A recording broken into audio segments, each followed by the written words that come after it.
Hi friends, welcome to my channel. ఈరోజు afternoon gulab jam చేశాను friends. ముందుగా గులాబ్ జామ్ ప్యాకెట్ తీసుకొచ్చుకున్నాము, ఒక ప్లేట్లో వేసాము.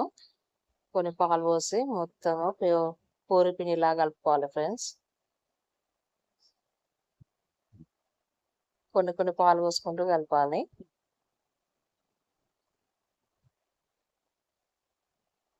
మెత్తగా విసికి చిన్న బాల్స్ వేసి పక్కన పెట్టుకోవాలి. గులాబ్ జాము మన ఇంట్లో వేస్తే చాలా టేస్టీగా ఉంటుంది. సేమ్ హోటల్ స్టైల్లోనే వస్తుంది గులాబ్ జాము. నేను ఆల్రెడీ వేసాను, షార్ట్లో ఉంది కానీ వీడియో ఇస్తున్నాను. ఎంత మంచి మెత్త వేసుకుంటే అంత బాగా వస్తుంది.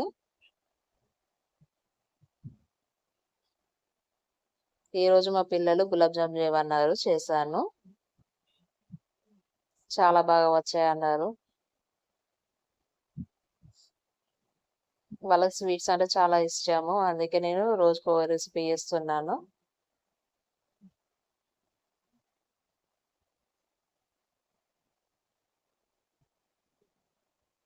చూడండి ఫ్రెండ్స్, నేను చూపించిన కన్సిస్టెన్సీలో పిసకాలి. చాలా త్వరగా అయిపోతుంది. అన్ని స్వీట్స్ మన ఇంట్లోనే ప్రిపేర్ చేసుకోవచ్చు చేయాలనుకుంటే. నేను మా పిల్లల కోసము ఇంట్లోనే ట్రై చేస్తున్నాను అన్ని రెసిపీస్.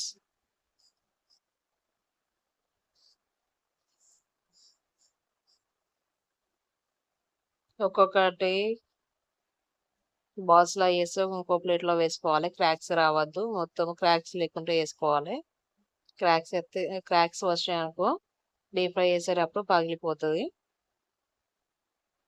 చూడండి ఫ్రెండ్స్, బాల్ ఎలా వేయాలో చూస్తేనే తెలుస్తుంది మీకు.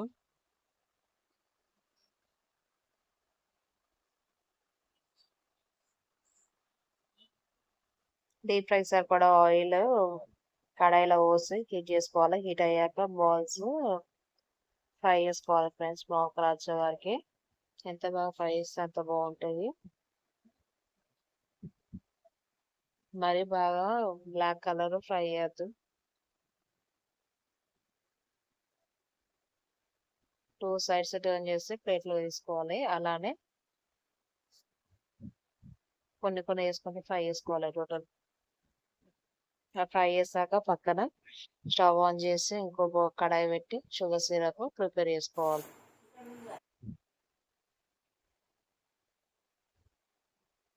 స్టవ్ ఆన్ చేసి కడాయి పెట్టి 1 గ్లాస్ షుగర్, 1 గ్లాస్ వాటర్ పోసి మెల్ట్ చేసుకోవాలి. హాఫ్ టీ స్పూన్ ఇలాచి పౌడర్ వేసి కలపాలి. షుగర్ మొత్తం మెల్ట్ కావాలి. మెల్ట్ అయ్యే వరకు స్పూన్తో కలుపుతూ ఉండాలి ఫ్రెండ్స్. మనం ముందుగా ఫ్రై చేసిన బాల్స్ స్టవ్ ఆఫ్ వేసి షుగర్ సిరప్లో వేసుకోవాలి.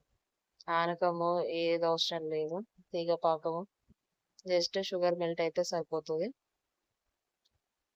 ఈ బాల్స్ షుగర్ సిరప్ వేసాక హాఫ్ అన్ అవర్ తర్వాత సర్వ్ చేసుకుంటే tasty and yummy gulab jam recipe ready.